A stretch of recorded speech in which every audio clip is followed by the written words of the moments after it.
Hola, ¿qué tal? Muy buenos días, buenas tardes, buenas noches, depende de cuándo estés revisando este material en la plataforma de YouTube o el canal de Educatic. Esta es la sexta sesión del curso de Teorías de la Significación del semestre 2021-1 para el sistema escolarizado y alumnos de Ciencias de la Comunicación. En esta ocasión, pues bueno, seguimos con algunos temas de lo que ya sería la segunda unidad. Y bueno, antes de dar el inicio al tema del día de hoy, como un aviso general antes de comenzar la sesión, dado que esta sesión está siendo videograbada, a los asistentes que están participando y conectándose, que son alrededor de 37, sumándonos ya conmigo y Marisol, mi mano derecha, que seríamos 39, les hago, pues bueno, el aviso de privacidad en términos de que, bueno, esta sesión está siendo videograbada. Si alguno de ustedes tiene inconveniencia del uso o permiso de su imagen, puede apagar su cámara. Esto es para razones pues, del uso de su imagen. De todas maneras, todo el uso de la imagen será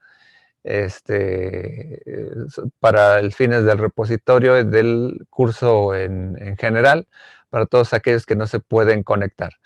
De cualquier manera, el hecho de que apaguen sus cámaras no les quita la obligación de participar durante la sesión. Entonces, sin más, pues bueno, damos inicio a esta sexta sesión. Estaba pensando ahorita cómo hacer una recapitulación de lo que hemos visto. Ya vimos en la primera unidad una introducción a lo que sería la hermenéutica y la semiótica como dos posturas diferentes respecto de la visión del signo, para no entrarme en detalles si es ciencia, metaciencia, etcétera. Y bueno, en esta segunda unidad hemos comenzado ya a vislumbrar dentro del terreno específico de la semiótica lo que serían las dos tradiciones. Entonces, en este término, en esta dimensión de lo que serían las dos tradiciones, estaríamos viendo lo que de alguna manera sería el arranque de esta disciplina en términos contemporáneos, por un lado con Saussure y por otro lado con Charles Sanders Peirce. La sesión anterior, pues vimos un breve, muy breve resumen sobre lo que es el aporte de Saussure. Para algunos habrá sido un recordatorio. Y pues en esta ocasión pues vamos a darle de lleno un poquito a ver algunas generalidades de Peirce, ya dado que la siguiente unidad es casi una unidad propia de él, entonces nada más vamos a dar unos breves elementos de su introducción. Pero antes de comenzar quisiera escucharlos, así como, pues bueno, platicamos al final de la clase anterior sobre Saussure. Tengo la curiosidad de saber qué es lo que han escuchado de Peirce, que si vieron algo, o si saben incluso algo de su vida, eso también es interesante. Quisiera abrir ahorita los micrófonos así de lleno antes de comenzar mi exposición. Y obviamente, pues yo sé que al final saldrán las dudas después de que termine de exponer, pero quisiera antes saber si alguno de ustedes ha escuchado algo de Peirce, qué es lo que sabe, lo vieron algo en lenguaje, cultura y poder o en teorías del discurso, hacia dónde va su propuesta, ¿no? Algunas tres intervenciones nada más, a ver, alguien que sepa algo, alguien que haya escuchado algo, o alguien que haya escuchado qué es la pragmática, o qué es la escuela norteamericana. A ver, ¿alguien nos puede decir? Están abiertos los micrófonos, pasión. Entonces, pues, adelante. Si alguien sabe algo, pues, que hable, ¿no? Sino que calle para siempre, ¿no? Vamos a escuchar porque, digo, es un tema muy apasionante, que siempre me gusta confrontar qué es lo que han escuchado y pues para dónde va esto. ¿Alguien? ¿Nadie se anima por ahí? Que no se amontonen. ¿Se amontonan? ¿Puedo Yo quiero. participar? Bueno, Adelante, adelante, Michelle. ok.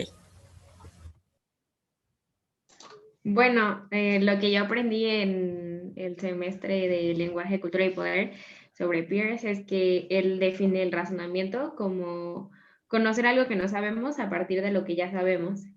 Y lo que más me gustó de ese curso fue cómo maneja él las triadas. Por ejemplo, a partir de la abducción, deducción y de la inducción. Perfecto. También aprendí cómo es que una creencia se vuelve un hábito. Cuando lo empiezas a practicar, después de un tiempo ya te parece como algo normal y forma parte de tu vida cotidiana. Muy bien. Y yo Es un creo buen... Sí. que eso de las triadas, bueno, de la triada, pues aplica en toda tu vida, pues. Ah, ok, eso me suena bastante interesante y emotivo en esa dimensión. A ver, muchas gracias, Michelle. ¿Alguien más? ¿Alguien más que se atreva aquí a comentar si algo habían visto de él? Yo puedo participar, profe. Adelante, Karim.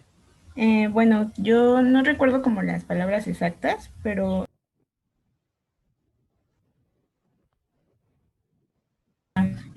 que lo consideraba como bueno, hablaba de lo que era el representamen para definirlo y decía que también se formaba como una imagen de ese signo en la mente. Algo así es lo que recuerdo. Ok, sí es una definición base o elementos base, ¿no? Lamenten. ¿Alguien más? Nada más para que continuar. Yo, profe, ¿puedo? Adelante, sí, te oigo. Ok. Bueno, yo recuerdo que en mi clase de lenguaje igual vimos principios, creo que son directrices, ajá, sobre él que menciona, bueno, tales lógicos, pero no de manera perfecta. Y bueno, en este se refería que cuando alguien habita en la mente, bueno, que cuando hay un hábito en la mente, sea constitucional o adquirido, y esto produce alguna inferencia. Lo vi igual relacionado con el pragmatismo, pero igual no recuerdo mucho. Ok. Bueno, ok. Bien, Adriana. Ok, de alguna manera son aspectos fundamentales en términos generales, ¿no? Sobre la teoría sobre él, ¿no? De hecho, me gusta arrancar con estas preguntas porque, bueno, al menos sé que más o menos a lo mejor algunos no están tan perdidos, pero bueno, igual que lo hice con la sesión con Saussure, de alguna manera lo que quiero es, vislumbrar, ¿no? Como también ir cubriendo todos los aspectos. De alguna manera, vamos a hablar un poquito más de él, en la tercera unidad, ¿no? Que es, la parte de pensamiento y significación. Ahorita lo que quiero es que veamos dos tradiciones y es un poco paradójico el hecho de cómo está organizado el plan de estudio, porque realmente la reflexión de la primera unidad o la segunda unidad, ¿no? Que se pretende como si fueran introducción a las grandes teorías, realmente sería una especie de conclusión a la cual tendríamos que llegar hasta la última unidad, ¿no? O sea, hasta la última unidad o la penúltima en términos de semiótica tendríamos que abordar cuáles fueron los trayectos que tuvieron estas dos tradiciones, ¿no? A lo largo del tiempo, pero bueno, como ya saben que, bueno, en el aspecto dimensional, conceptual, a veces no todo es tan narrativo, ¿no? De pe a pa. Entonces, de alguna manera, esto solamente será una breve introducción. Vamos a ver algunos conceptos, los tipos de signo ahorita. Nada más para que la idea de esto es que, pues bueno, ustedes ya en la actividad que van a tener que realizar en la plataforma será una especie de glosario para que comencemos a ubicar los términos de él, ¿no? Un poco en el texto de Alejandra Vital es una muy buena introducción para ver algunos aspectos de él, pero bueno, de alguna manera, pues bueno, yo entonces voy a dar paso a la introducción del día de hoy. No sin antes, pues bueno, invitarles que, bueno, que si tienen alguna duda o pregunta, pues bueno, me levantan la mano y pues bueno, ahí Marisol me hará la interrupción ya necesaria para que yo pueda aclarar la duda o pregunta. Entonces, voy a comenzar entonces a, a compartir entonces ahora sí mi pantalla para ver una presentación y pues bueno, a ver, vamos a ver, esto ya no se va a tardar tanto porque bueno, no voy a hacer el croma como lo estaba realizando anteriormente, pero déjenme ver.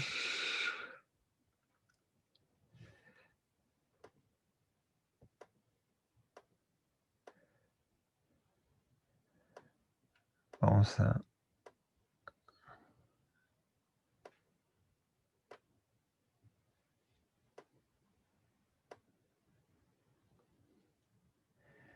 Ok.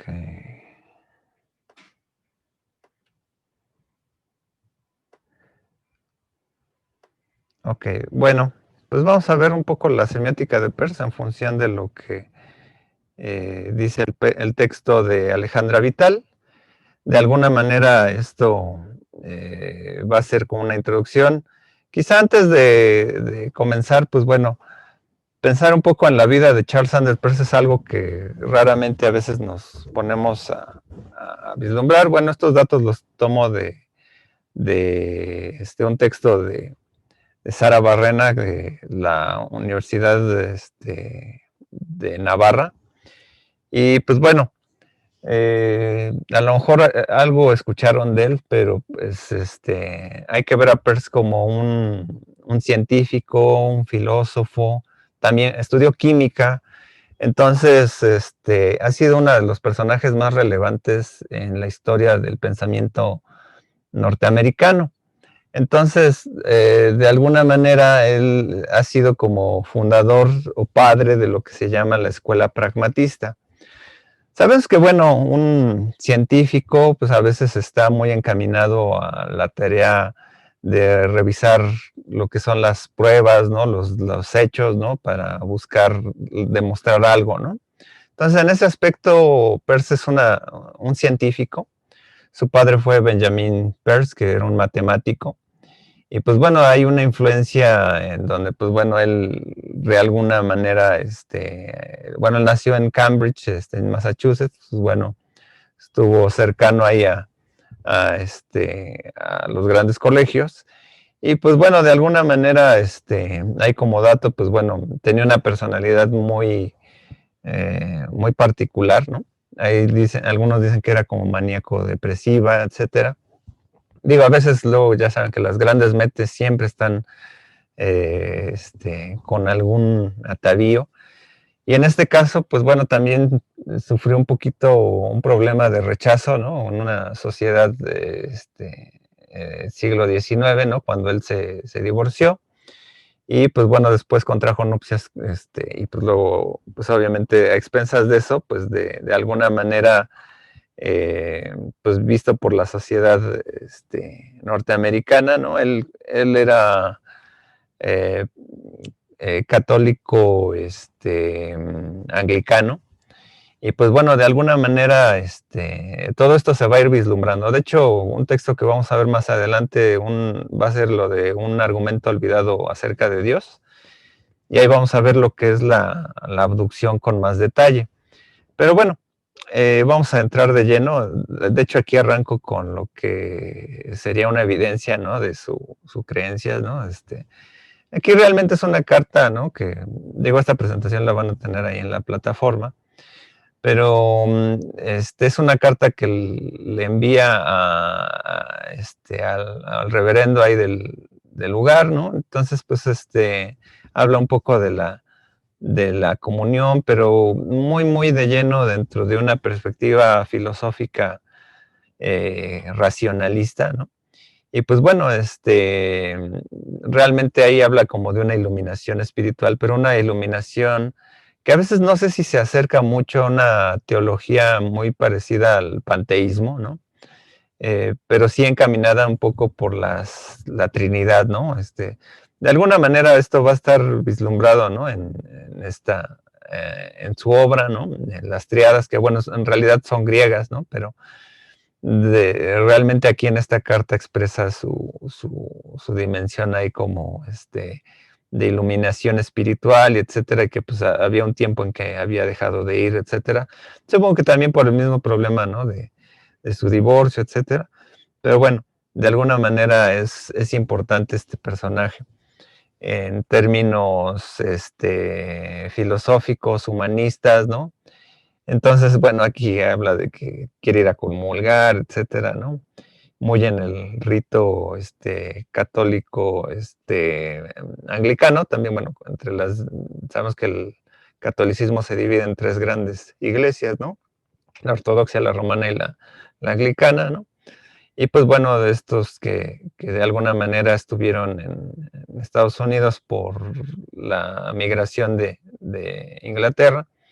Pero bueno, vamos a ir viendo que es interesante que, bueno, el estudio de Peirce actualmente se vislumbra mucho en lo que será la Universidad de Navarra en España. En Estados Unidos hay estudios en el MIT y diversos otros lugares, ¿no? Donde se le da un peso de lleno a este filósofo, ¿no? Bueno, digo filósofo porque, bueno, es una persona con un gran cerebro, ¿no? Con una gran multidisciplina. Y pues bueno, vamos con la definición más básica de él, ¿no? Que dice que un signo o representamen, ¿no? Es algo que está en lugar de algo, que es algo para alguien, o sea, ahí hay una tercera persona, ¿no? Que alguien va a tener que escucharlo, representa o se refiere a algo en algún aspecto o carácter, se dirige hacia alguien o tal vez un signo más desarrollado, ¿no? Este signo creado es lo que yo llamo interpretante del primer signo. El signo está en lugar de algo, su objeto, está en lugar de ese objeto, no en todos los aspectos, sino con referencia a una suerte de idea que a la vez he llamado el fundamento de representamen, ¿no? O sea, el representamen es un signo y obviamente estamos vislumbrando que esta dimensión del signo, pues de alguna manera se vincula mucho en un aspecto pues filosófico que ya hemos revisado desde la antigüedad, muchas veces con Aristóteles, con la filosofía atomista, con las dimensiones empiristas, etcétera, que bueno, ahí hay sobre todo en la escolástica, que tiene que ver con el intelecto, ¿no? Que debe haber una persona, ¿no? Pero bueno, aquí lo interesante es que no es en concreto el sentido de una persona como una constitución particular e inductiva, ¿no? En el hecho de que una persona sea la que sea, ¿no? Que si no es una generalidad en las personas, ¿no? Y que esa generalidad en las personas apelará al aspecto de mente. Entonces, voy a ir con este esquema. Muchos libros, por lo regular, usan un triángulo, creo que incluido el diseño que tiene el texto de Alejandra Vital, ¿no? Pero bueno, el modelo que él usa es una especie de Y, ¿no? Que obviamente un signo que está en la mente, ¿no? Eso le llamará también, todo lo que está en la mente le dice que es un fanerón, pero de alguna manera lo que él trata de determinar que los pensamientos, ¿no? Las ideas, ¿no? Y obviamente los signos como ideas, ¿no? Siempre están relacionados uno con otro. Y entonces, de esa manera, ¿no? Es que el signo de Peirce siempre está conectado en una transformación del conocimiento. O sea, ninguno de nosotros deja de aprender y ninguno de nosotros deja de significar las cosas. O sea, si yo observo, por ejemplo, hacia un árbol, ¿no? Pues puedo ver su verdosidad, sentir su verdosidad, su cualidad, su dimensión arbórea, etcétera, ¿no? Pero de repente esa metáfora de algo que crece y reverdece me puede permitir hacer una metáfora sobre el conocimiento. O sea, el árbol del conocimiento, ¿no? Florece, crece, ¿no? Y tiene raíces, ¿no? Y entonces, a través de toda esta metáfora, yo puedo decir, el árbol del conocimiento lo tienes tú, lo tiene cualquier otra persona, y comenzamos a vislumbrar que no se acaba. Entonces, recordemos que él había estudiado química, de hecho, él publicó varias cosas en vida, aunque a veces la mayor parte de su obra fue recopilada en textos sin publicar, pero sí llegó a escribir varias cosas, ¿no? Pero él se confronta, por ejemplo, a Aristóteles o a Kant, ¿no? A sus 28 años, si mal no recuerdo, publica un texto que se llama Hacia una nueva lista de categorías, en donde tal vez trata de refutar estas dos posturas anteriores, ¿no? Para Aristóteles habían sido 9 categorías con las cuales se organizaba el mundo, para Kant eran 12, y él dice, pues se van a hacer 3, ¿no? Que es la primeridad, segundidad y terceridad, o dimensionada en los 3 modos de conocimiento, lo que era la abducción, la inducción a la deducción, o lo que sería la cualidad, una relación en términos de existencia o una relación por sentido mismo de la relación. En realidad, pues bueno, eso vamos a irlo vislumbrando, ¿no? Entonces, en esa triada, ¿no? Que vislumbra, ¿no? Representamen, objeto y interpretante, son aspectos mentales.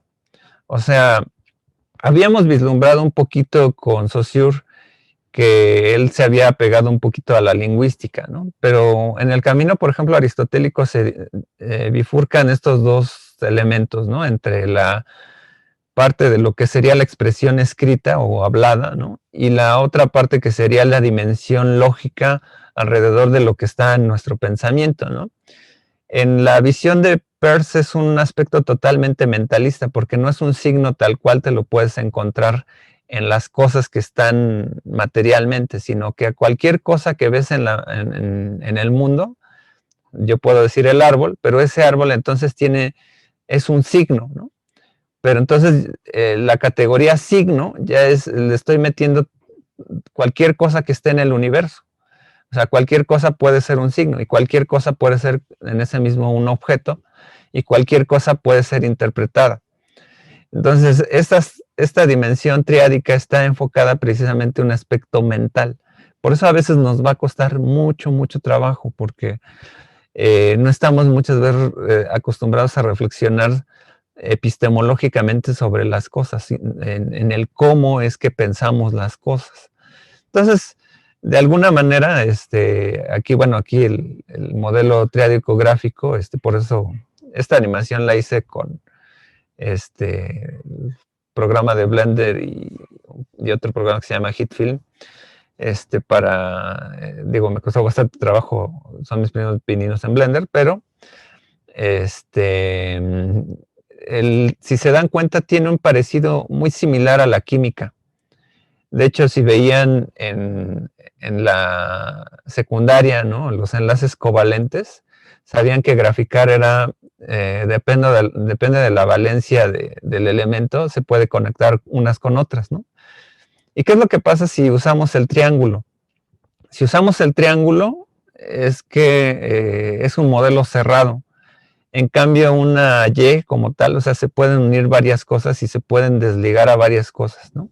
Entonces, hagan de cuenta que, bueno, a menos que sean gases nobles, ¿no? La mayoría de elementos pues tienen la capacidad de relacionarse y de mezclarse en cosas más complejas. Así como cuando decimos el árbol, ¿no? Puede ser el árbol del conocimiento, puede ser el árbol de la vida y cosas que originalmente no estaban porque se le van añadiendo elementos, ¿no? Por ejemplo, árbol es un ente natural tal cual, ¿no?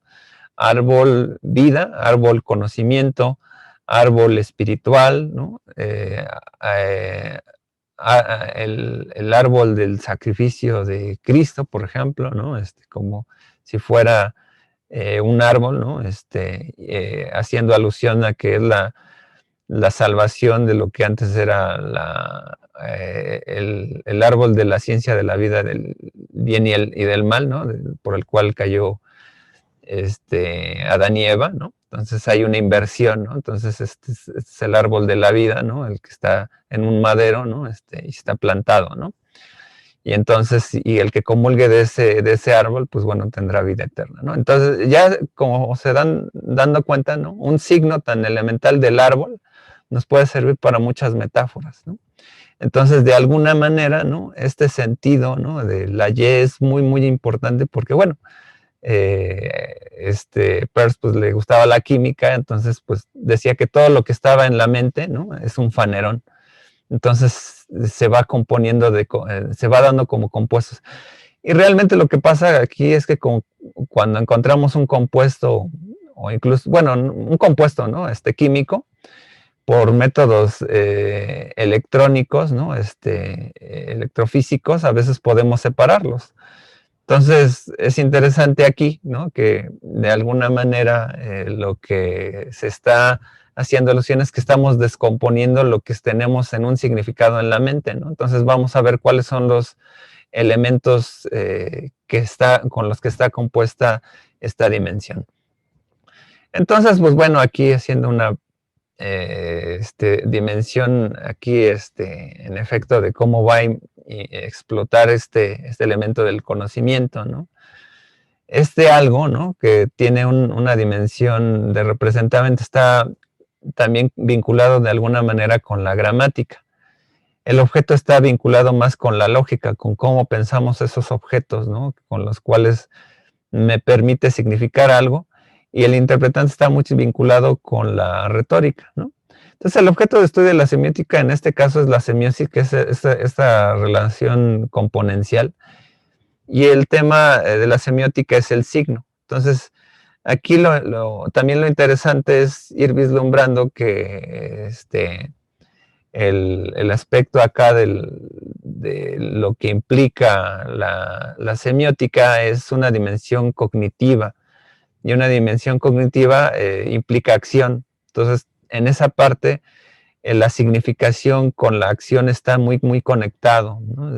Porque si uno le llama la atención algo, ¿no? Un ruido o un aspecto determinado, un color, etcétera, es porque hay alguien que lo está manifestando con atención, ¿no? Pero no es un alguien como persona, sino es un algo en donde se comienza a significar. Por eso no hay que confundir lo que es interpretante con intérprete. El interpretante es precisamente lo que comentaban hace un rato, lo que sería más bien un hábito para significar algo, ¿no? O sea, un interpretante permite que uno pueda ir desarrollando esta especie de signos. Es como, por ejemplo, cuando ven que un niño está vestido de Harry Potter, ¿no? Y van con la tía que es muy persinada, etcétera, y va a decir, no, pues estás realizando conjuros diabólicos, ¿no? Entonces, ahí de alguna manera el interpretante se vuelve dinámico porque no está viendo la vestimenta de un disfraz, ¿no? Sino está viendo una invocación demoníaca, ¿no? Y en el hábito, o sea, depende de dónde estés leyendo ese Harry Potter, ¿no? Si desde la literatura, sino desde la religión fetichista o del fanatismo, ¿no? Pues va a determinar cuál va a ser tu interpretante final. Y entonces también se va a vislumbrar aquí lo que son los objetos, ¿no? Porque hay objetos que los podemos llamar de diferente manera, ¿no? Por ejemplo, el jefe del ejecutivo a presidente, pues se refieren a la misma persona, ¿no? Entonces ahí dice es un objeto dinámico, pero un objeto inmediato puede ser cualquier término unívoco, ¿no? O sea, la pluma solamente determina que hay una pluma, ¿no? Entonces, una palabra contiene un objeto ahí determinado. Entonces, en esta parte, como bien señalaba, ¿no? Pues están estos procesos de pensamiento, ¿no? Que, bueno, recordemos que Aristóteles privilegió siempre lo que era la deducción, porque era la única manera por extensión de conocimiento que podía permitir al ser humano dimensionar un conocimiento concreto en términos de la repetibilidad de las cosas, ¿no? Por ejemplo, todos los hombres son mortales, el caso sería Juan es mortal, Juan es es un hombre, por lo tanto es mortal, ¿no? En el caso de la inducción no podemos ver Juan, Pedro, Daniel, etcétera, ¿no? Como una manera inductiva, ¿no? Porque tendríamos que determinar una inducción estadística. Lo que hacemos es más estadísticamente, es decir, todos los seres humanos son mortales, ¿no? Hasta cierto punto de vista, ¿no? Es un conjunto ya determinado.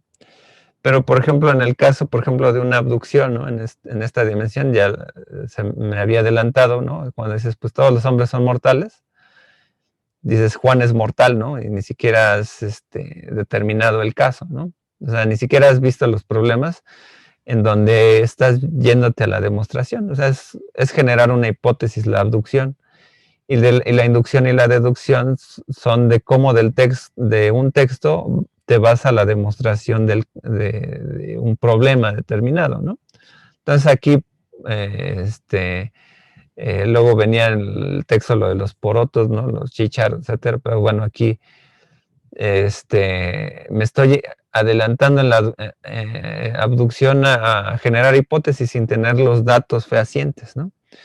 En esa parte, bueno, el texto que vamos a leer dentro de 2 semanas, ¿no? De un argumento olvidado acerca de Dios, precisamente lo que habla el texto es de una visión incluso agnóstica, casi casi, en términos de la posibilidad de la existencia de Dios sin determinar su materialidad tal cual, su realidad tal cual, sino que simplemente queda como una hipótesis, y ahí es donde finalmente un agnóstico se queda, ¿no? Decir, pues yo no puedo decir que existe o no existe, simplemente digo que es una posibilidad porque no puedo demostrar que existe o no. Pero bueno, es un tema ahorita después un poquito más amplio, ¿no? Que lo que es el área teodicia, ¿no? O teodicea, ¿no? De Peirce, pero bueno. Entonces vamos a ver que va entonces aquí a ejemplificar los tipos de signo, ¿no? En estas 3 categorías que serían primeridad, secundidad o terceridad. De alguna manera lo que sí aquí implica, por ejemplo, lo que sería la primeridad como una dimensión de cualidad o una abducción, o sea, una posibilidad. La secundidad se va a una cuestión de relación a lo que es real o de los hechos, ¿no? A la práctica. Y la deducción o el convenio o la terceridad se va a lo que estamos normalmente estableciendo una arbitrariedad en el pensamiento, ¿no? Porque ya ese silogismo ya se ha dado. Entonces, cuando aquí un poco la confusión, aquí el texto, y pues bueno, quizá el texto, por ejemplo, aquí, lo que vamos a ver ahorita es una reducción muy, muy plástica. No me gusta mucho esta reducción plástica que se hacen de los 9 tipos de signo, ¿no? Las relaciones de representamen, objeto e interpretante, porque recordemos que lo ideal para es que son cuestiones mentales. Y si son cuestiones mentales, realmente obedece a momentos, ¿no? Y en esos momentos es que ya clarificamos que esa cosa tenga un sentido, ¿no? O sea, una misma cosa puede ser cualisigno, sin signo y legisigno, o lo mismo que un icono, índice y símbolo, ¿no? O un argumento puede contener un disente o un rema. Dicho de otra manera, ¿no? O sea, si, nuestra manera de percepción, como ya lo habíamos visto en el segundo carácter, por ejemplo, de Saussure, de la linealidad del signo, es que no podemos pensar 2 cosas al mismo tiempo. O sea, nadie puede pensar en un objeto como si fuera un signo o un símbolo al mismo tiempo. Tiene que pasar un momento en que es icono y luego que es símbolo.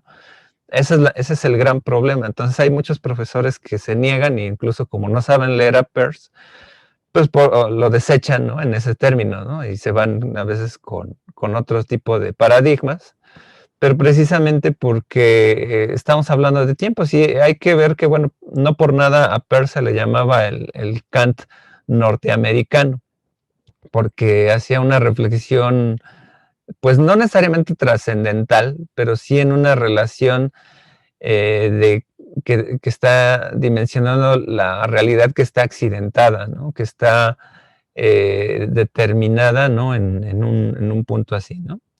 No sé si por ahí hay alguna participación, escuché por ahí algo. No, esa es cuando se retiran. Ah, ya, gracias. Bueno, a lo mejor les Espero que haya sido falla y no que les haya aburrido Perso.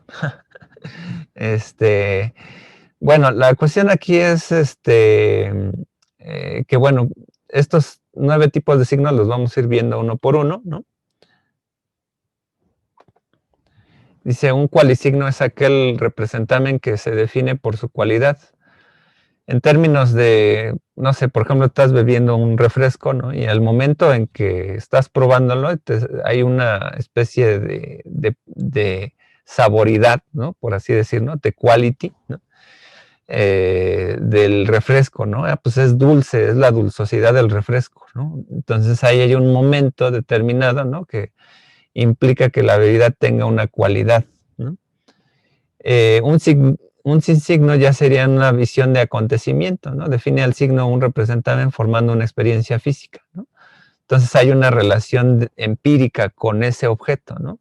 Entonces, por ejemplo, el sabor artificial está remitido a su cualidad con el sabor de manzana, pero ya lo estoy transmitiendo como una señal, o sea, lo estoy degustando, lo estoy probando, ¿no?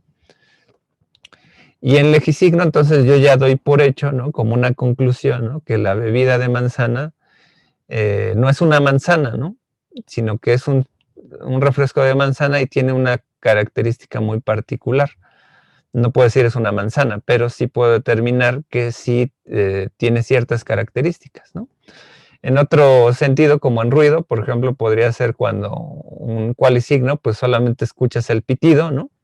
Después ves que es un hecho, ¿no? Que está aconteciendo el pitido, ¿no?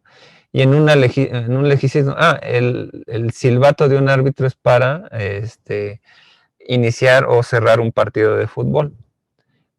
Esto es en términos de representamen. Ahora bien, en términos de objeto, ¿no? Que sería la unidad más abstracta de las tres, ¿no? En términos de el contenido que puede ser cualquier cosa, ¿no?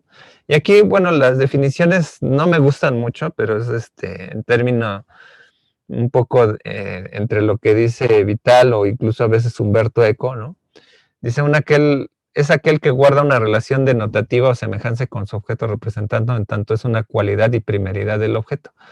O sea, sí hay una relación de semejanza, pero no es que se quede ahí. O sea, este signo se va a transformar. O sea, va a haber un momento determinado en que vamos a sentir que, tiene una relación del parecido con lo que estoy tratando de denotar, ¿no? Entonces, una fotografía, por ejemplo, tiene caracteres dimensionales muy parecidos a lo que fue fotografiado, pero no es lo real. Entonces hay un momento en que se abstraen, por ejemplo, entre los conos y los bastones, ¿no? Del ojo, ¿no? Entran las formas por los bastones, los conos les dan color, atraviesa al cerebro, ¿no? Y al final en el córtex cervical anterior,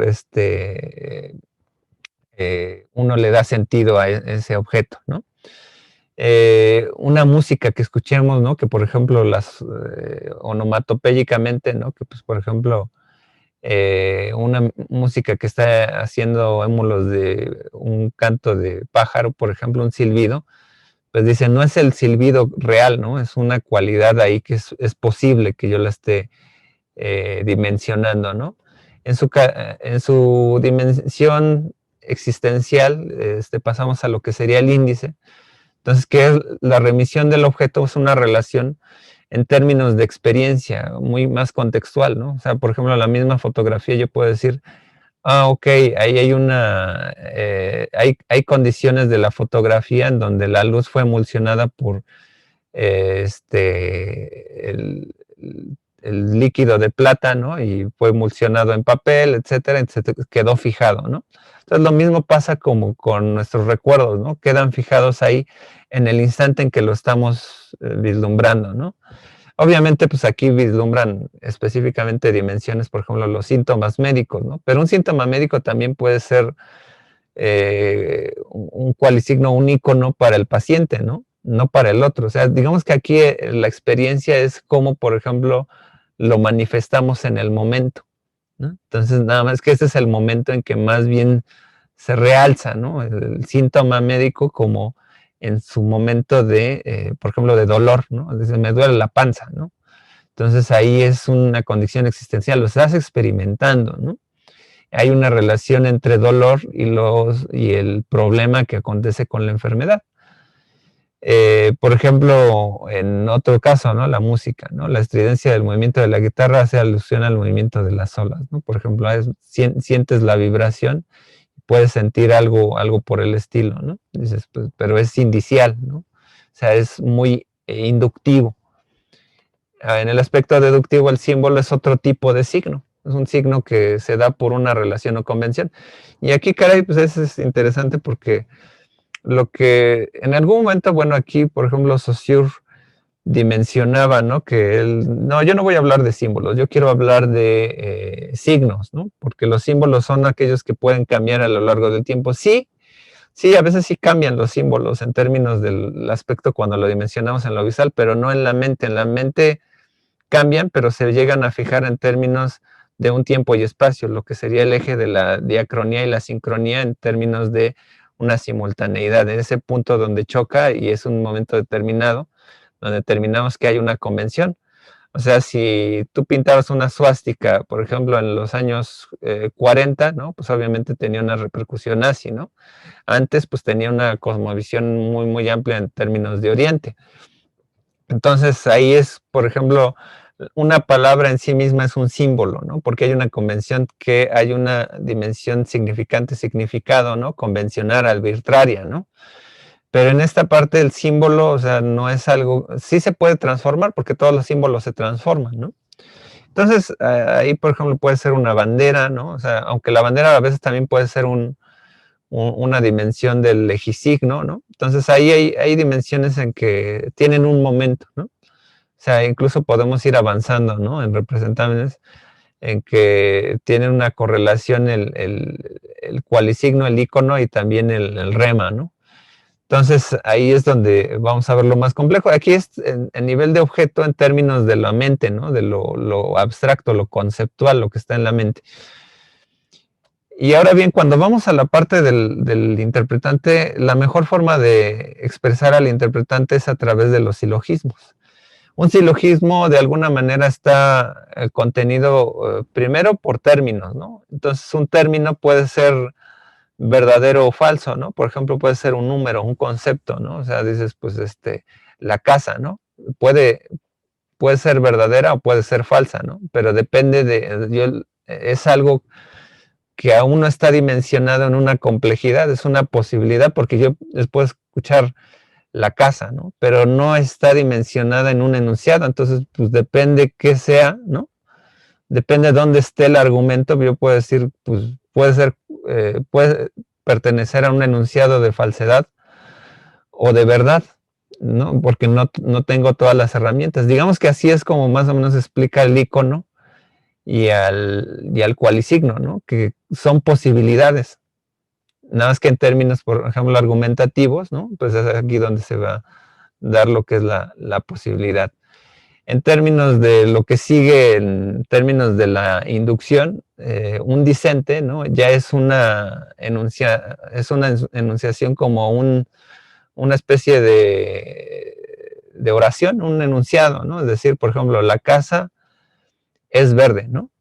Yo de ahí, o por ejemplo, aquí 3 igual a 3 palitos, ¿no? Y aún así, ahí hay un signo o punto, ¿no? Incluso eso me podría generar confusión, ¿no? Si no entendiéramos bien la gramática escrita, ¿no? En términos más complejos deductivos, pues finalmente lo que se viene es la argumentación en términos generales, dos proposiciones y una conclusión, o sea, dos enunciados y una conclusión hacen un silogismo, ¿no? Entonces establecer la casa es verde porque, bueno, ahí casi es determinar, esos enunciados son complejos, ¿no? Porque cómo explicas que es verde porque es porque yo la veo verde, ¿no? Eso sería muy inductivo, ¿no? Pero deductivamente, pues dices, porque hay una convención de llamarle verde a ese color, ¿no? Y hay una contrastación con objetos verdes que se les llama así, ¿no? Entonces, bueno, ahí sería una dimensión más compleja que obedecería a una deducción, ¿no? Una demostración. Entonces, y aquí es donde hago la acotación, ¿no? Estos tipos de signo por lo general son abstractos, ¿no? Y proporcionan los rudimentos para una semiótica más amplia que invoca todo tipo de combinaciones, ¿no? Deben de verse desde una óptica de pensamiento, ¿no? Y aquí es lo que yo digo, ¿no?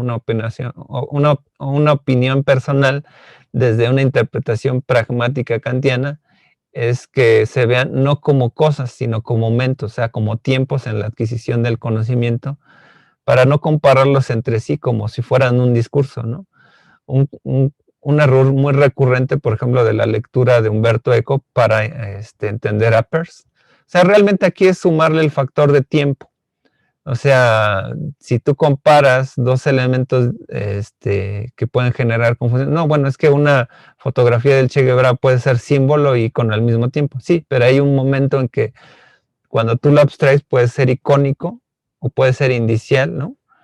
O puede ser simbólico, ¿no?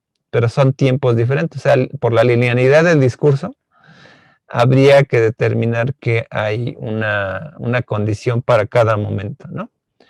Entonces aquí viene lo que sería la semiosis ad infinitum, ¿no? De que un conocimiento remite a otro conocimiento.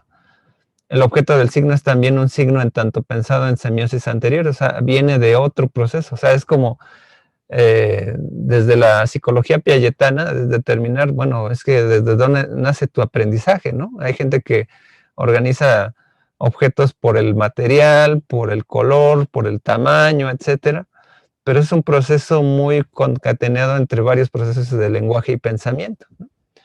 Entonces, ahí hay una especie de hipótesis, ¿no? La cosa exterior en la mente a la cosa exterior real, ¿no? Lo que sería un supositivo, ¿no? Es decir, para la mente parece que está ahí, pero realmente lo real, ¿cómo lo cuantificamos? Ahí es dimensionar muy filosóficamente como que qué es la realidad, es un carácter muy metafísico, ¿no?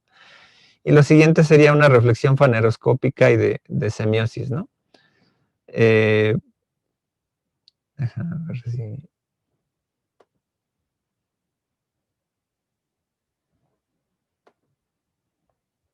No se ve esto.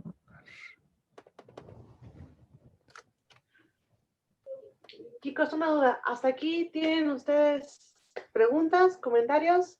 ¿Entendieron todo lo que dijo el profesor? ¿Están seguros? ¿Podrán poner un ejemplo? Yo quería participar hace ratito. Ya. Con relación con el icono, índice y símbolo, un ejemplo que me queda muy marcado que me dieron en la otra clase fue el de la botella de Bonafont, que tiene como la forma del cuerpo de la mujer, ¿no? Entonces te están dando a entender que si tú consumes esa agua, puede ser que llegues a tener ese cuerpo. Ok, es un concepto más de Morris que de Peirce, porque si estás esperando ya un fin, ya es un aspecto conductual. Entonces ahí, digo, es común que a veces estos ejemplos se confundan precisamente porque la visión de Peirce es muy mental. O sea, Peirce no está esperando que tú cambies en términos, ¿no? O sea, tú ya eres un cambio en ese sentido, ¿no? O sea, el hecho que, más bien, el hecho de pensar, ¿no?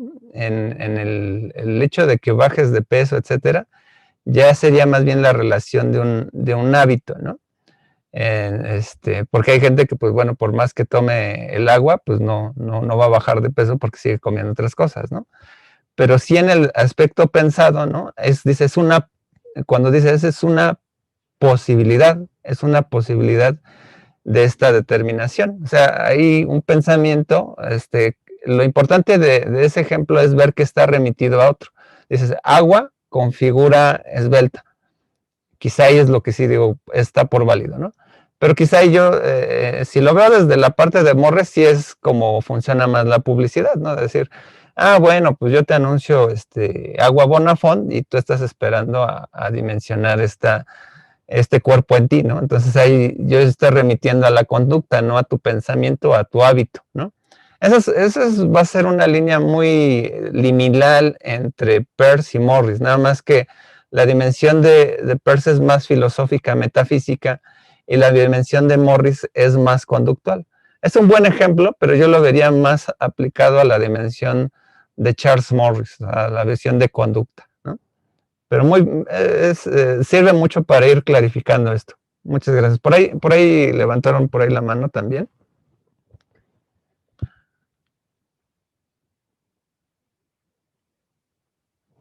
Yo, profe.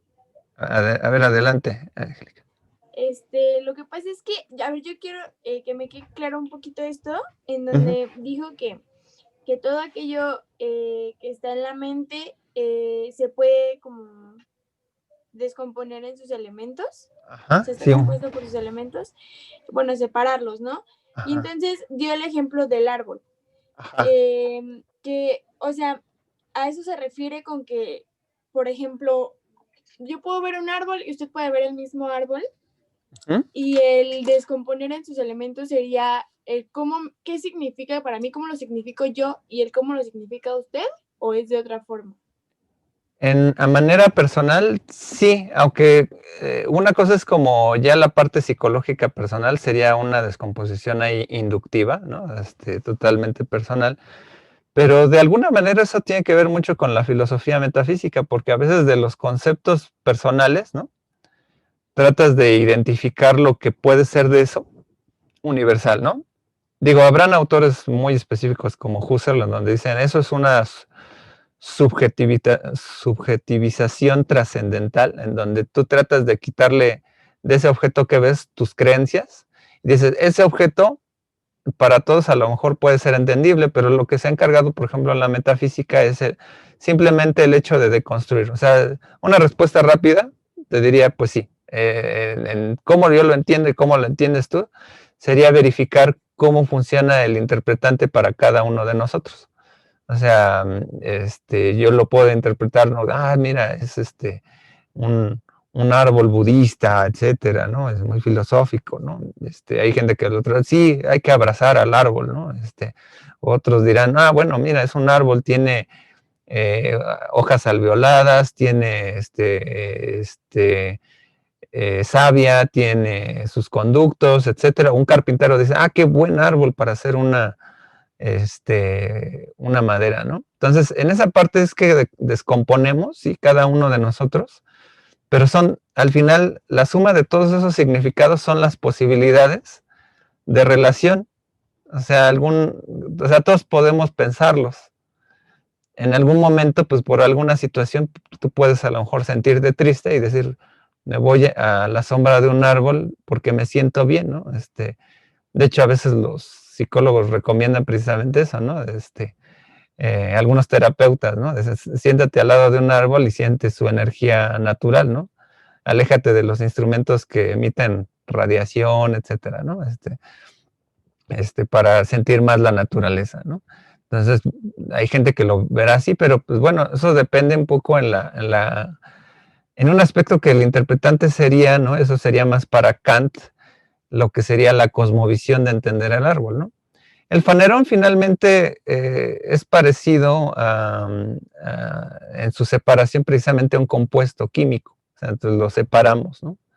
¿Por qué estoy pensando eso? De hecho, cuando vas a terapia, el psicoanálisis determina, bueno, ¿por qué pensaba esto? Pues porque de chiquito tenía esto y lo otro, etcétera, ¿no? Entonces, realmente es una dimensión muy interesante en esto, ¿no? Pero no sé si te aclaré hasta el momento tu duda, tu cuestionamiento. Sí, profe. Perfecto. Sí, miren, antes de proseguir con las preguntas, tengo esta animación que hice el día de ayer, en donde así es más o menos como funciona la semiosis, ¿no? Digamos que en la mente, ¿no? Aparece una idea, ¿no? De esa idea se conecta con otra, y esa aparece otra, ¿no? Pero de esa misma idea se vuelve un interpretante más complejo, un signo más complejo. Y si se dan cuenta todo esto, o sea, es como la química, ¿no? Entonces, los pensamientos están amarrados unos con otros, ¿no? Y si se dan cuenta de alguna manera,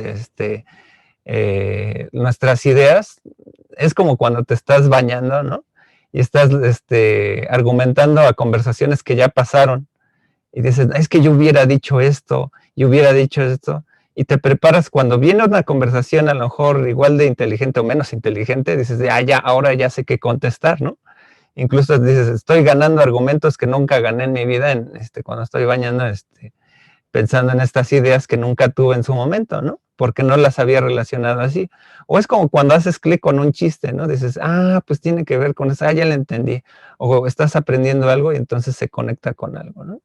Entonces, de alguna manera, el aspecto de la semiosis en infinito se va dando como la química, ¿no? Entonces, de esa manera es que se da, ¿no? Es que quién sabe por qué aquí no me apareció, ¿no? La animación, pero bueno, se supone que... Por eso la semiosis ad infinitum, pues es eterna, ¿no? Es como un símbolo infinito, ¿no? O sea, digo, aquí como no tengo bueno, a lo mejor pude haber puesto un 8 invertido, pero bueno, aquí es se supone que el símbolo de infinito está un poco ahí raro, ¿no? Pero bueno, pero bueno, antes de proseguir, alguien por ahí, no sé si habían levantado la mano, no sé. Sí, estaba Arturo Alvarado. A ver, adelante, Arturo. Muy buenos días. Yo quería preguntar acerca del papel de la relación entre individuos, ¿no? Porque tengo entendido, y con las preguntas que hicieron mis compañeras, las preguntas anteriores, de lo que entiendo yo personalmente a lo que entiende alguien más, pero ese significado comienza a ser un código común, ¿no? Un código que comprendemos los dos por árbol, ¿no? Tenemos en mente la misma figura, pero el significado que podría ir detrás de solo la imagen de árbol sería lo que ya sería más personal, que ya podría ser lo que dice Lacan, ¿no? De que intentamos comunicarnos, pero lo podemos hacer mediante el código común, que no es exactamente lo que queremos decir. Y la duda es si el papel bueno, que entré un poco tarde a la clase por algunas cuestiones y quería saber acerca del papel de la relación entre individuos. Ok, primero esta relación, ¿no? Porque en realidad parte mucho de una dimensión metafísica, ¿no? Porque dices, cuando nosotros, ¿qué es lo que pasa precisamente con los memes, ¿no? Hacemos generalizaciones sobre un pensar determinado, y entonces cuando sacas un meme, ¿no? Que es incómodo para ciertas personas, se te van encima, porque no, es que así no pensamos la mayoría, o hay algunos que pensamos diferente. Entonces dice, entonces ahí no hay un aspecto de una cuestión universal en ese significado, ¿no? Hay gente que puede pensar distinto a yo, a mí, ¿no? Entonces que uno cuando está expresando una idea, ¿no? Esa expresión de idea, ¿no? Pues a lo mejor tú cómo la organizas de acuerdo a tu contexto, a tu hábito, pues más o menos fue determinado, pero ahí hay un aspecto que, bueno, en lo psicológico a veces entra también el inconsciente, ¿no? Que bueno, ahí el inconsciente puede estar mucho, el inconsciente también colectivo, ¿no? De qué es lo que te da a entender un significado común, ¿no? Entonces, en una sociedad más o menos, va a estar sesgado por ciertos límites, ¿no? Eso a lo mejor ya me estoy adelantando, no a la parte psicológica, pero sí a la parte antropológica de el aspecto de la teoría de la cultura, ¿no? La semiósfera, ¿no? Una semiósfera determinada, pero en el aspecto metafísico, por ejemplo, un icono, ¿no? Un cualisigno, o un rema, ¿no? O sea, se dan en términos de lo que tú, lo que puede ser, ¿no? Puede ser algo universal o puede ser algo individual. Lo que sí es muy individual es el nivel, por ejemplo, de los hechos, porque es totalmente inductivo, o sea, tú cómo lo has relacionado en tu vida, etcétera. Pero lo que hace alusión Peirce es como, más que decir el qué, es que es un proceso que sí se evidencia en muchos en las personas, ¿no? O sea, no puedes determinar, bueno, cada vez que relaciono un corazón rojo me refiere a amor, ¿no? Pues bueno, pues eso es hasta cierta forma es una convención arbitraria, ¿no? Porque a veces le ponían así, pero hay gente que a lo mejor puede decir que no, ¿no? O sea, ahí estadísticamente a lo mejor puede variar. Y entonces, en estos términos, ¿no? La dimensión, por ejemplo, de de concepto, ¿no? De arbitrariedad, ¿no? De una dimensión aquí más o menos implícita, ¿no? Entre lo que puede ser un símbolo, una palabra, ¿no? Pues bueno, hacemos una convención en términos generales como un sociolecto, ¿no? Ese es más un término de Saussure. Pero ¿qué es lo que pasa con el individuo, ¿no? El individuo real, ¿no? Y esto es como hablar un poco de introducción al pensamiento político y moderno. La noción de individuo o de sujeto, ¿no? O sea, más o menos con el Renacimiento se comenzó a dar. Antes se daba por hecho que nosotros no pensábamos, éramos simplemente una articulación divina, ¿no? O sea, como que el concepto de sujeto es relativamente reciente en la historia de la humanidad. Entonces, ¿qué es lo que sucede aquí? Que el sujeto como tal no es un sujeto concreto, o sea, es un sujeto en abstracto, es un objeto, finalmente es una paradoja, ¿no?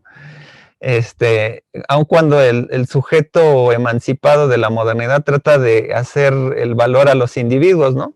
Pero ese valor a los individuos, ¿no? O sea, en algunas reflexiones de la modernidad es un sujeto masculino hasta cierta manera, ¿no? O sea, la feminidad en el sujeto llegó hasta el siglo XX, ¿no? O sea, el sujeto se consideraba el ser humano masculino, ¿no? Era una visión totalmente masculinista en esta parte. Y en esa dimensión se hacía la arbitrariedad, ¿no? O sea, los derechos de la mujer más o menos han sido relativamente recientes, ¿no? En esos términos. Pero hasta eso ya la convención ahora hablar de ser humano ha cambiado, ¿no?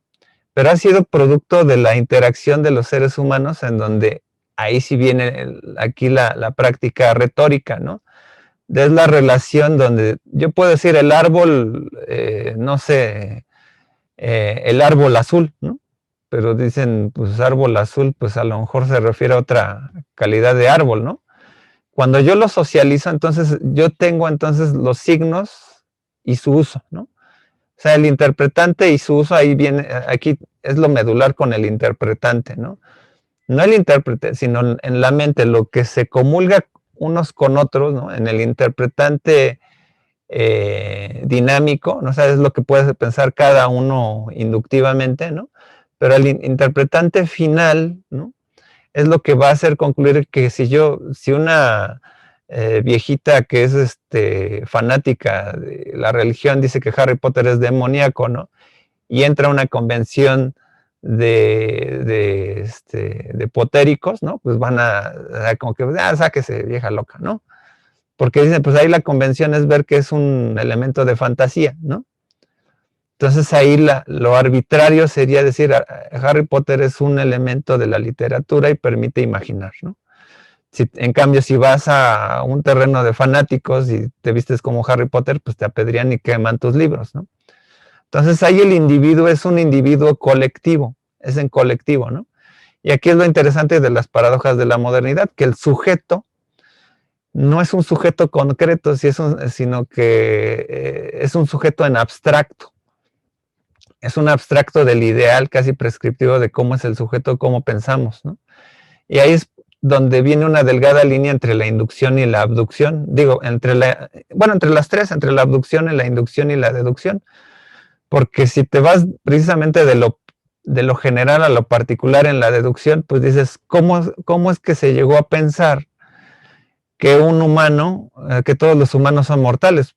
Alguien tuvo que ver humanos y como que contarlos en recurrencia, ¿no? Entonces ahí es donde hay un cruzamiento entre dos tipos de articulación metódica, nada más que la deducción parte de un postulado base, ¿no? Que es a veces más arbitrario, más convencional para una mayoría. Ahí Bertrand Russell hablaría un poco de la relación entre conocimiento y comunicación. Si yo dimensiono una palabra, entonces viene una comunidad en donde se establece, es decir, que esa palabra significa algo para una totalidad determinada, ¿no? Entonces el individuo aquí, el sujeto es importante para Peirce, pero sigue siendo un sujeto en abstracto. Y entonces el individuo en abstracto sí se va a la parte de interpretante, ¿no? Por eso no es intérprete. El intérprete sí sería una cuestión muy empírica, ¿no? Entonces, ahí el que lo suma posteriormente va a ser Morris. Morris va a decir, sí, o sea, hay un intérprete porque el sujeto es el que contiene las conductas. Y por eso el ejemplo este de Bonafont y el agua, decía, bueno, yo voy a sentir que pues esto yo voy a tomar agua, ¿no? Pero dice Peirce, nosotros tenemos voluntad y definición para irnos sobre caminos diferentes. O sea, cuando tú dices, ¿qué elijo? A o B, ¿no? Entonces ahí dices, la voluntad del sujeto, ¿no? Se está dando no por un sujeto concreto, sino por una articulación mental, por una especie de algoritmo mental, ¿no? Esos son los ejercicios que se hacen en inteligencia artificial. Por ejemplo, la computadora decide A o B, ¿no? Pero dices, ¿la computadora es un sujeto entonces? No, es un sujeto en abstracto porque no tiene la corporeidad de un humano, ¿no?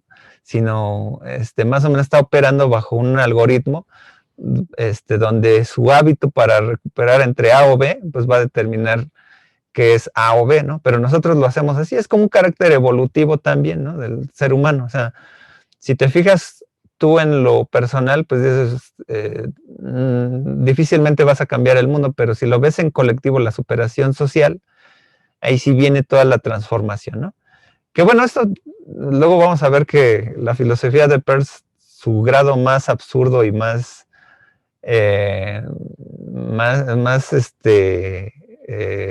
menospreciado en este sentido sería como la filosofía de Sanborn, ¿no? O sea, los libros de superación personal norteamericana parten precisamente de una idea muy, muy, muy reducida de la pragmática persiana, ¿no? De que a partir de una idea tú generas nuevas ideas, ¿no? Entonces, los libros de superación personal siempre se basan en que una idea va a transformar el mundo, y si tú empleas esa idea, ¿no? Pues tú te vas a hacer millonario con esa idea, ¿no? Pero va a ser una riqueza espiritual, etcétera, ¿no? Es parte de la filosofía, ¿no? Pero muy, muy, adelante. Arturo Alvarado dijo, los significados y significantes están atravesados por la cultura o quizá exclusivo. Michelle Alfaro dice, pero ahí entra una gran discusión del individuo y el ser en sociedad. Un profesor nos mencionaba que esto de la relatividad de pensamientos era un gran problema porque en sí el ser humano es social.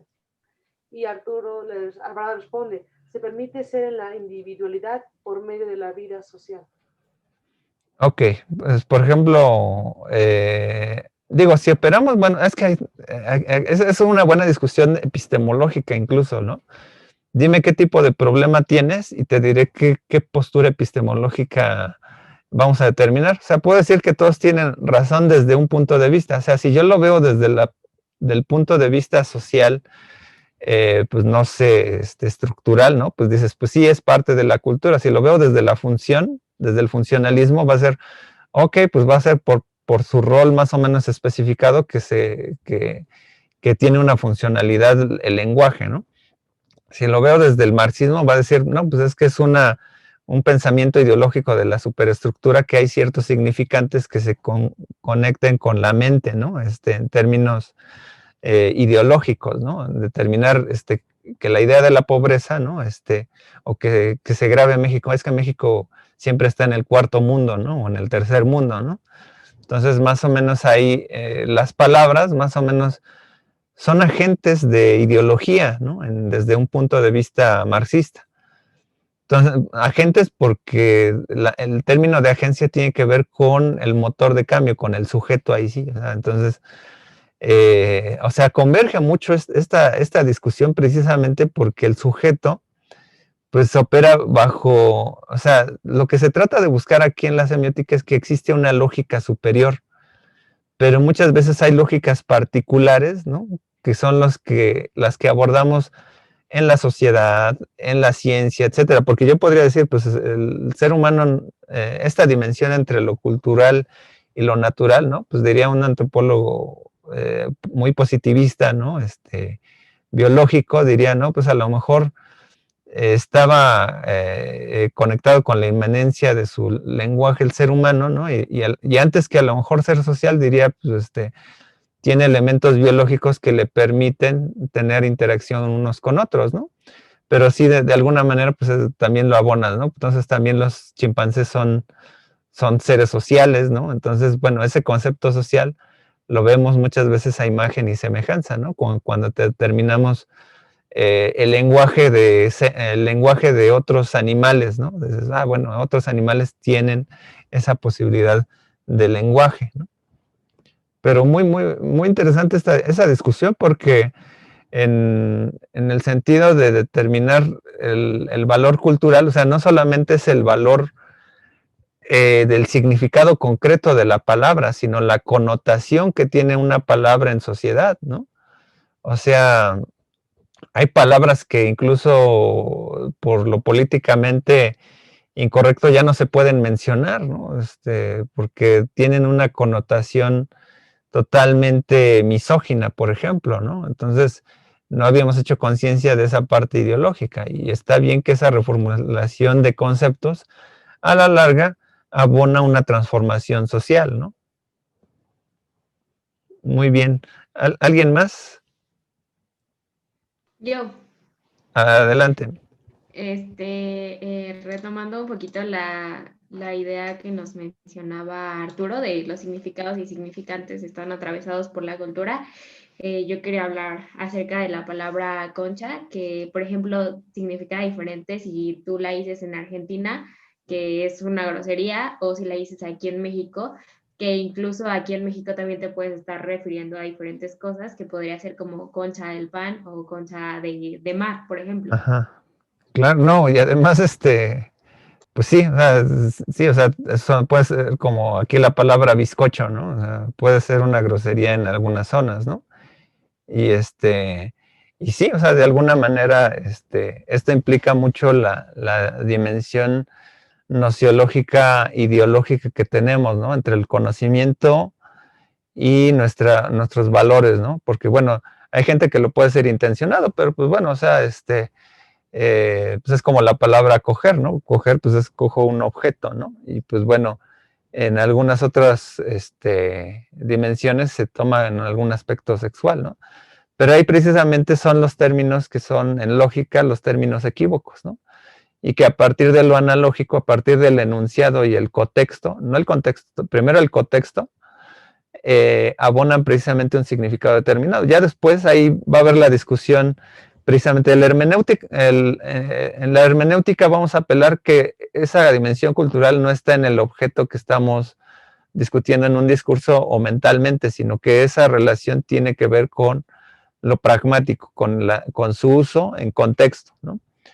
También el pragmático, también apela a que cuál será el uso que le estás dando a esa palabra, ¿no? Concha en qué contexto, ¿no? Concha de mar o concha de pan de dulce, ¿no? O las otras conchas, ¿no? Que se les ocurran, ¿no? Pero precisamente es el uso es lo que va a ir determinando la aplicación de este tipo de palabras. Entonces, muy bien, muy bien, muy bien. ¿Alguien más antes de...? Yo quería decir algo. Adelante, adelante.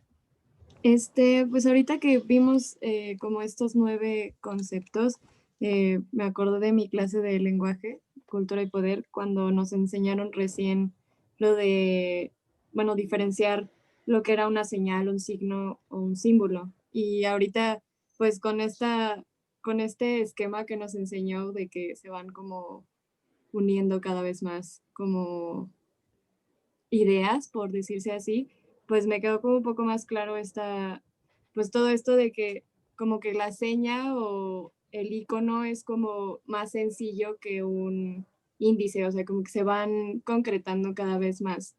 Y también me acordé que el símbolo pues es más como parte de una cultura porque es flexible, o sea, que le podemos dar cada uno un significado diferente o como dijo mi compañera ahorita, las palabras que significan cosas diferentes en diferentes partes. Claro, o sea, por lo regular, el problema de las dimensiones de icono, símbolo e índice, por lo regular siempre las pensamos en términos visuales, ¿no? Pero no es lo visual material, ¿no? Eso también es, o sea, si hay un discurso que representamen, que evoca, que tenga un objeto esa idea, ¿no? O sea, hay un vehículo, diría Morris, ¿no? o Leibniz, ¿no? Que hay una parte vehiculante, ¿no? O sea, si yo estoy viendo un árbol, pues hay un árbol real, pero finalmente no importa el árbol real, sino la relación que yo hago en la mente. Y eso es muy, muy interesante. O sea, para que no haya confusión precisamente con los términos, piénsenlo precisamente, la clave es pensarlo como si fueran tiempos.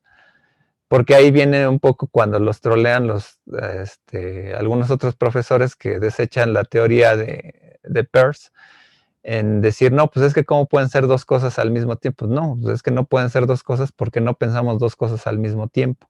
O sea, tiene que ver una y luego otra y luego otra y luego otra. O sea, eso es como un avance, ¿no? Magariños, por ejemplo, tiene un esquema diferente, por ejemplo, a vislumbrar la parte material. De hecho, la parte material tendría que ver más con el representamen. Sería más con el cualisigno, el sin signo y el legisigno. O sea, eso sería más como la parte de discurso, la parte de discurso visual o discurso olfativo, lo que sea, parte material, la parte vehiculante serían estos tres. Entonces, Magariños se apoya más, no en estudiar el icono, el índice y el símbolo en términos de, como si encontrás, mira, encontré un símbolo, ¿no? El que te diga que dice, es que encontré un símbolo materialmente, es como el que dice, mira, encontré un vector, ¿no? O sea, encontré un significado, no. El símbolo es una apreciación conceptual, ¿no? Entonces, es interesante por ello que, bueno, más bien cuando dices encontré un símbolo, en realidad más bien lo que estás encontrando es un legisigno, ¿no? O sea, este elemento material pues puede determinar algo, ¿no? Entonces ahí es muy, muy interesante verlo luego las propuestas de Magariños, porque Magariños, eso a lo mejor lo verán más en el siguiente semestre en imagen y discurso audiovisual, está más aplicado a ver el discurso visual con los términos de Peirce, pero viendo esta dimensión de la forma en términos de discurso, ¿no? Recordemos, bueno, ya en la siguiente sesión vamos haciendo clarificación en cómo estas dos grandes tradiciones, ¿no? Pues unas van a apelar más al sentido del discurso y con Peirce va a irse más a la dimensión del pensamiento, ¿no? Entonces, igual, no sé, alguien más que tenga alguna otra participación. Muchas gracias, Diana. Muy, muy, muy, muy, muy amable de tu parte, ¿no? ¿Alguien más que quiera Sí, comentar? tengo que pasar a alguien al azar, ¿de acuerdo? Sale. Entonces, vamos a ver. Itzel Mariana Holguín. Sí, soy yo. Ah, ok. Ajá, sí. ¿Alguna pregunta? ¿Te quedó claro el tema? ¿Un ejemplo bueno, que quieras dar? Pues yo creo que más que nada, o sea, yo cuando el profe inició la clase, que dijo que había que como que comentar más o menos qué teníamos como las bases, pues yo lo único que me acuerdo de el razonamiento, pues me acuerdo que estaba dividido como en dos, ¿no? Era el deductivo y el inductivo, ¿no? Me parece. Y el inductivo era más relacionado al método científico. Bueno, si es que no me equivoco. Y ajá, y pues honestamente como que pues no me siento, o sea, como que no quería yo participar porque pues como que sigo acoplándome a las clases porque la vez pasada no pude meterme a la clase y luego me cambié en altas y bajas, entonces como que volver como a aprender estos términos, pues como que sí se me está dificultando un poquito, pero pues no, o sea, me gustó mucho que las diapositivas del profe estuvieran con su significado y uno que otro ejemplo. Y sí, o sea, por ejemplo, o sea, es que como que sí necesito como un poquito más de tiempo para, bueno, me gustaría que tuviera como un poquito más de ejemplos, porque, por ejemplo, cuando hablamos de la adopción, que era, o sea, que sus ejemplos era de, esta papa es blanca porque todas las papas de este costal son blancas, por lo tanto, pues esta papa pues tiene que ser blanca. Ok. Ajá, entonces, Pues sí, pero, ajá, no sé cómo qué más tenía que comentar. Ok, bueno, de entrada, bueno, sí hay algunas cosas, ¿no? Que habría que acotar, ¿no? En donde, por ejemplo, estos tres modos, bueno, en realidad son tres modos de razonamiento y no es invención de Pearson, invención de eh, ¿cómo se llama? De Aristóteles. Aristóteles lo que propone son estos tres modos, ¿no? No me acuerdo las palabras en griego exactamente, ¿no? Pero precisamente una es el epagogé, epagé, etcétera, ¿no? Precisamente Aristóteles privilegiaba, ahí más bien para aclarar la confusión, es el método deductivo el que está aplicado más bien a la ciencia. La deducción, la que a partir de una arbitrariedad, ¿no? Como nos enseñan a veces en la secundaria, ¿no? De lo general a lo particular, ¿no? Porque de una generalidad lo aplicas a un caso y en cierta manera ese caso sacas una conclusión, ¿no? La inducción, fíjense que la inducción es bien complicada porque, bueno, no sé si lo había manifestado, creo que en las primeras clases, ¿no? En las áreas sociales tendemos mucho a hacer la parte inductiva, ¿no? Debido a que, en cierta manera, estamos muy relacionados con, con el aspecto del contexto, ¿no? Y en el contexto, en la parte social, pues a veces nosotros no determinamos, por ejemplo, a decir, pues todos los hombres son así, ¿no? Eso sería un error y una falacia, ¿no? O es como cuando dices socialmente, ¿no? Pues es que todos los hombres son iguales, ¿no? Entonces dices, pues bueno, es que no conoces todos los hombres del mundo, etcétera. Entonces, sí puedes determinar que tu universo son 2 o 3 personas que conociste, ¿no? Y pues a lo mejor, sean a todas las mujeres, todos los hombres, no importa. Porque dicen, no, algunos hombres, ¿no? Del conjunto de la totalidad implica que eso señale una dimensión particular, ¿no?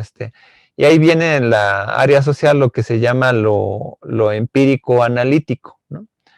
Y porque a partir de un conjunto determinado determinas la población de tal sociedad con ciertas características tienen ciertos rasgos de esta enfermedad, ¿no? Y por último, ¿no? La abducción, ¿no? Sí, bueno, más que pensar, por ejemplo, en las patatas, ¿no? O en los porotos, ¿no? Que son los ejemplos recurrentes. Por ejemplo, The Guardian y incluso Carmen Aristegui, su periodismo es de hipótesis, es de abducción, ¿no? O sea, de dudas razonables. Porque sin tener las pruebas fehacientes, lo que ha logrado es determinar, incluso demostrar cosas, ¿no? Porque dicen lo de la borrachera del expresidente, pues por ejemplo, finalmente haya sido, ¿no? Pues ya quedó convencional, pero finalmente eran pruebas en donde daba ahí como, por creo que una manifestación de un político, pues se quedó ahí la hipótesis, ¿no? Entonces, pues hay que investigar, ¿no? Pues nada más, ¿no? Si tiene ese problema, ¿no? Entonces, ¿qué es lo que pasa, por ejemplo, cuando estamos buscando una canción y no me acuerdo del nombre? Pues me acuerdo de una frase, ¿no? Entonces busco, love, ¿no? Por ejemplo, en lyrics, ¿no? Dices, pues me va a aventar un bueno, ¿no? You are my love, ¿no? Por ejemplo, tecleas, ¿no? A lo mejor ya te sale un número más reducido, ¿no? Pero el momento de la abducción es generar el tecleado, ¿no? Es decir, cómo yo estoy ideando ideas para acercarme al resultado. Entonces, lo mismo, o sea, dar dudas razonables es un modo de conocimiento plausible, ¿no? Es una posibilidad. Ese tema, digo, cada vez cambio luego los textos, ¿no? Muchas veces el texto clásico para saber un poquito más de la abducción es el texto de Tomás Sebeok, de la relación entre Peirce y Sherlock Holmes, por ejemplo, que tiene que ver más con el descubrimiento. Y en el aspecto, por ejemplo, que ahora quiero proponer es un argumento al cuidado acerca de Dios, que nos habla mucho de la dimensión de la abducción desde otro punto de vista. Lo vamos a ver dentro de 2 semanas, ya que pasemos un poquito a estas generalidades la siguiente clase sobre lo que es la dimensión semiótica en general, ¿no? Profesor, dime. había otra participación, creo que era Eric González quien quería hablar. Adelante, Eric. Hola. Bueno, yo iba con lo de Peirce, igual yo lo había visto como cultura y poder, un poco. Y bueno, no sé si voy bien, pero lo que yo había entendido, lo que más me quedó como de Peirce, era que la importancia de relacionar los signos, ¿no? Que bueno, se me hizo como la primera vez que lo veía y yo como que lo traté de relacionar con la creación del discurso, no sé, audiovisual, como lo había hecho hace rato. Uh-huh. Por ejemplo, siento que como que es importante entender todas estas distinciones entre cualisigno, sin signo, para, no sé, representar lo que quieres ver en la pantalla y hacer que el espectador se remita a la idea que tú quieres dar. No, creo que eso es lo que en ese sentido ayudaría, no sé. Pues más bien, aunque no lo quieras, todos van a estar, o sea, todos los, pero a lo mejor si le das un énfasis a la intención, ahí sería la intención retórica, pues de alguna manera va a ser plausible. Pero es interesante esto también que mencionas de lo que la producción audiovisual, de hecho, pues yo también me fui a la opción terminal de producción audiovisual por verla más coetánea al análisis semiótico o a la producción semiótica. De hecho, la producción semiótica, así como vimos la animación, o sea, generar un elemento nuevo es lo que estamos generando siempre, ¿no? O sea, en la producción audiovisual, generar propuestas o reorganizaciones de los elementos que ya conocemos. Y otra cosa es, pues no solamente que se queden con la visión de la producción audiovisual, sino que esto puede apelar a los, bueno, sabemos que arbitrariamente, simbólicamente existen 5 sentidos, ¿no? El olfato, el tacto, el gusto, el oído, ¿no? La visión. Pero, bueno, ahí dicen que son como 25. Que pueden haber ejemplos a cada sentido, ¿no? O sea, pueden haber imágenes olfativas, o sea, iconos olfativos, iconos auditivos, iconos, bueno, visuales, ¿no? Táctiles, ¿no? De la gravedad en sí misma, por ejemplo, el sentido de la gravedad, pues, por ejemplo, es uno, ¿no? Que se conecta mucho con el sentido del equilibrio. Son elementos que determinan cómo sensopercibes la realidad, ¿no? Entonces, al entender esa sensopercepción de la realidad, bueno, a veces estaríamos apelando más como al discurso de Morris, ¿no? Digo, de Husserl, perdón, de cómo sensopercibimos una realidad determinada. No representamos el qué, sino el cómo cómo representamos esa realidad. Entonces, pues bueno, más o menos, qué bueno que lo pienses así, porque bueno, muchas veces en lo visual se juega mucho con esto, cuando todos los estudios de semiótica visual, hay Magariños es el que lleva mucho la batuta, entonces por eso en ese sentido se refleja mucho esta dimensión, ¿no? Yo sé que al final de todo este curso, pues a lo mejor no les voy a pedir que se aprendan a detalle todos estos términos, ¿no? Pero sí a lo mejor la mayoría, ¿no? A lo mejor los tipos, porque bueno, hay como 120, como 150 tipos de signos combinados, por ejemplo, un legisigno remático dicente, o bueno, etcétera, ¿no? Ahí yo siento que ya es exagerar un poco de Peirce, pero sí en el sentido de conocer las bases, ¿no? Y además es un modo, o sea, como todas las teorías, obedece un poco a lo que fue su tiempo, a la moda, a la perspectiva científica que él estaba tratando de elaborar desde la dimensión epistemológica. Y pues bueno, quizá hay cosas que a lo mejor ya se hayan quedado un poco atrás. Hay algunas cosas que son presentes, como el de la semiosis, ¿no? La transformación. Y que bueno, pues finalmente espero que en el glosario, por ejemplo, o sea, si yo comienzo a enumerar los términos que, por ejemplo, un estudiante debería de aprender, pues sería, por ejemplo, qué es un representamen, qué es un objeto, qué es un interpretante, qué es un objeto inmediato, un objeto dinámico, un interpretante inmediato, un dinámico, uno final, y luego los 9 tipos de, bueno, las determinaciones faneroscópicas, ¿no? Cualidad en los hechos y la terceridad de la convención. ya llevo 11, ¿no? Y ya luego lo sumo los 9 tipos de signos, ya ahí son 20 conceptos que, por ejemplo, ya les tendrían que ubicar ustedes para su glosario. Así como, por ejemplo, vimos como 10 conceptos, o sea, 5 diadas de Saussure, pues en PERS van a ser como alrededor de 20, ¿no? Por estas triadas, ¿no? Y luego habrán otras, ¿no? Pero ya con esas creo que nos vamos un poco entendiendo, ¿no? Eso también es importante. Y que, bueno, cada una de estas podría tener un ejemplo o no, ¿no? Entonces, pues bueno, muy bien, Eric. ¿Alguien más? Y pues bueno, ya, como ya estamos casi sobre el tiempo, no sé si alguien más tenga alguna duda o una pregunta del tema.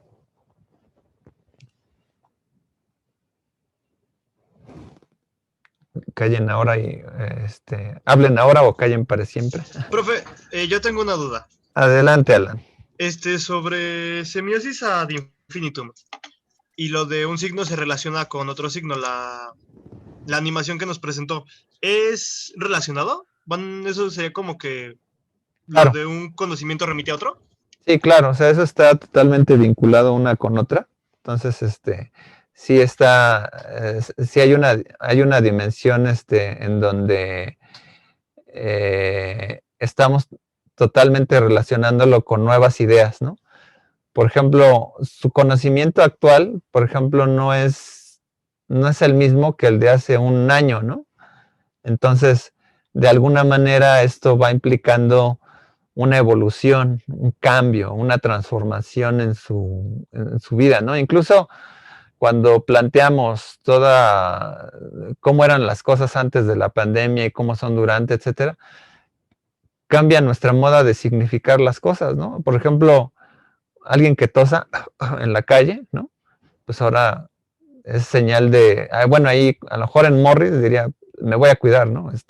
En términos de PERS, es señal de peligro, por ejemplo, puede estar enfermo, puede ser COVID, y la semiosis ad infinitum va a llegar, entonces, si tiene COVID y entonces ya anduvo por aquí, tocó algunas cosas aquí en el centro comercial, entonces si yo las toqué, entonces a lo mejor me voy a enfermar, y si me enfermo no sé si va a ser leve, grave o moderado, y a lo mejor me voy a morir. Entonces ahí el psicótico, neurótico, obsesivo compulsivo, ¿no? Va a hacerse toda una historia antes de llegar al momento, ¿no? Entonces, precisamente la animación lo que indica es que una idea deriva hacia otra, y hacia otra, y hacia otra, y hacia otra, y hacia otra, ¿no? Entonces, es tan fácil como pensar, bueno, cuando planeamos, bueno, en 2 años a lo mejor tendremos ya la normalidad, ¿no? El 2022, ¿no? Porque ahora va muy lento lo de la vacuna, etcétera. Entonces, pues más o menos estaríamos determinando, bueno, hasta esa época, quizá, lleguemos a una supuesta normalidad, ¿no? Y aún así, quién sabe, dicen los de la OMS, pues bueno, de todas formas hay que estar preparados a que no venga otra pandemia, ¿no? Pero nuestro concepto de vida ha cambiado y nosotros podemos pensar al futuro, ¿no? Ahí como decir, bueno, ¿cómo voy a vivir? O a lo mejor la ciencia comienza a identificar, no sé, que ahora andemos como con trajes robóticos, ¿no? Así como de cobre, ¿no? Para que a lo mejor, porque bueno, a lo mejor si los virus no resisten mucho a la energía del cobre, etcétera, pues a lo mejor es una posibilidad, no sé, ¿no? O sea, o un cubrebocas de cobre, ¿no? Por ejemplo, sería pues a lo mejor muy difícil de hacer, ¿no? Pero son esas cosas que a lo mejor la inventiva, ¿no? La ciencia, ¿no? Trata de resolver. Obviamente, pues la vacuna es como que el método más probado, ¿no? Entonces dices, bueno, los rusos, por ejemplo, le pusieron adenovirus, ¿no? Además del coronavirus, ¿no? Débil, ¿no? Entonces le ponen adenovirus para que a lo mejor sea una respuesta, más o menos más controlada, porque esos virus ya los conoce el ser humano, entonces hace un fenómeno como en cuestión. Son hipótesis, ¿no? Que ellos ya han pasado a la parte deductiva, a la parte de la demostración. Entonces, nosotros, por ejemplo, podemos vivir el futuro sin estar en él. Y eso es lo más interesante, ¿no? Otro ejemplo de la semiosis ad infinito, por eso decía los libros de Sanborn, ¿no? De superación personal. Hace unos 10, 15 años existía un libro que se llamaba El Secreto. Y decían, bueno, yo por ejemplo de Navidad quiero un suéter, ¿no? Entonces mi hermano que pues, a lo mejor estaba muy open mind, etcétera, pues yo sé que pues a lo mejor un suéter es algo que lo vas a usar, pero yo sabes qué te voy a regalar, te voy a regalar el libro del secreto, porque en el secreto dice que si tú deseas las cosas las vas a obtener, ¿no? Entonces, cuando uno está mentalizado hacia un objeto, dice, uno se acerca hacia él, es como cuando uno está manejando, ¿no? Y ves hacia un lado como que te acercas, ¿no? O vas caminando hacia el aparador, ves un color rojo, como que te llama la atención y como que te acerca o algo así. Pero, bueno, hay muy Morris, ¿no? En el aspecto conductual, ¿no? Pero el hecho de pensarlo, antes de cruzar una dimensión de aquí a acá, uno tiene el concepto en la mente, ¿no? Entonces, en este regalo del libro del secreto, nos dices, si tú deseas lo que quieras, vas a obtener más allá de un suéter, ¿no? Y al final, cuando viene el intercambio en Navidad, pues dices, bueno, yo quería mi suéter, no un libro, ¿no? O sea, en fin, ¿no?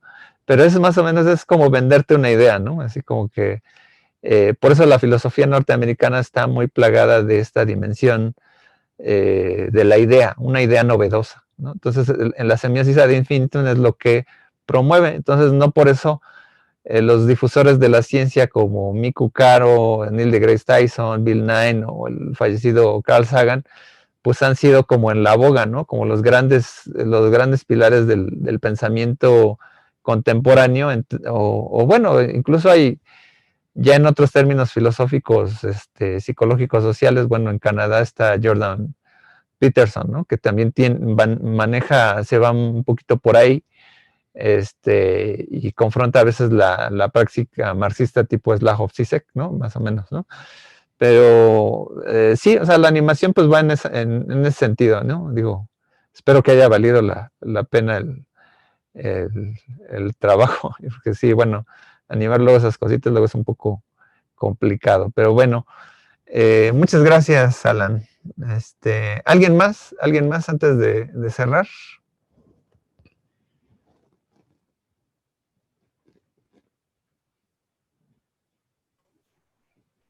¿Quiere que hagamos algo al azar? No, ya, yo creo que ya, hoy quiero cerrar igual con calma como en la sesión anterior. No se les olvide a los alumnos presentes que escriban su nombre completo como todas las sesiones para que Marisol tome a detalle la asistencia. Ya ella, además, ya está contando lo que es la participación, etcétera. Pero sí, no se les olvide poner su nombre a los que a lo mejor no estén acostumbrados o que, digo, hayan llegado por los cambios de altas y bajas, ¿no? Entonces, sin más, pues bueno, yo con esta sesión termino. Fue una muy, muy breve introducción a Peirce. Ya en alguna otra ocasión hablaré un poquito más sobre su vida, sobre algunos aspectos más coyunturales, y iremos punto por punto a lo mejor para ir dimensionando. A lo mejor volvemos a repetir los 9 tipos de signo o cómo se conjugan. Vamos a ir revisando algunos aspectos y que luego van a dar pie a esas influencias que, pues bueno, por ejemplo, en Peirce, por ejemplo, influye a Morris, a William James, incluso por ahí es reconocido internacionalmente, ¿no? Con filósofos, ¿no? Con el falsacionismo, retoma algunos elementos de Peirce, por ejemplo, ¿no? Digo, a lo mejor Wittgenstein o Russell no lo evocan tácitamente, pero de alguna manera está ahí intrínseco con esta dimensión pragmática. Luego Rorty luego habla de un neopragmatismo, ¿no? Y pues bueno, que va hasta últimas fechas, pues ha sido realmente revalorado. Bueno, entonces, bueno, sin más, pues bueno, yo les doy el agradecimiento por esta copiosa participación. Me gustó sus preguntas, vale la pena que lo hagan, ¿no? Ya, si en algún caso siguen teniendo dudas, de todas formas dejaré un foro abierto en la sección de videoasesorías de septiembre y octubre, en donde ahí he estado depositando lo que han sido los foros de participación para suplir las ausencias de los que no se han conectado, ¿no? Creo que para muchos es más fácil conectarse que volver a ver el video, pero también en algunos de esos foros podrán a lo mejor depositar alguna duda o pregunta que a lo mejor no les haya quedado claro de la sesión. Entonces, pues bueno, sin más, pues les agradezco, gracias por esta participación. Entonces, esta fue la sexta videoasesoría del semestre 2021-1 para teorías de la significación. Yo soy Jonathan Domínguez y pues bueno, les deseo muchos saludos y mucho éxito con su glosario. Espero que ya se hayan confrontado a lo que es el crucigrama. Y pues bueno, sin más, pues nos estamos escuchando la siguiente sesión, que es el día lunes, para ver la comparación entre las dos tradiciones, ¿no? Saussure y Peirce. Muchas gracias, hasta luego, hasta la próxima. Hasta luego. Gracias, profe. Muchas gracias, profesor. Sí, buen día. Gracias, hasta luego. Hasta luego. Por favor, la asistencia, acuérdense que son 15 minutos. No lleguen tan tarde, por favor. Ok. Hasta luego, profe. Hasta luego. Chao.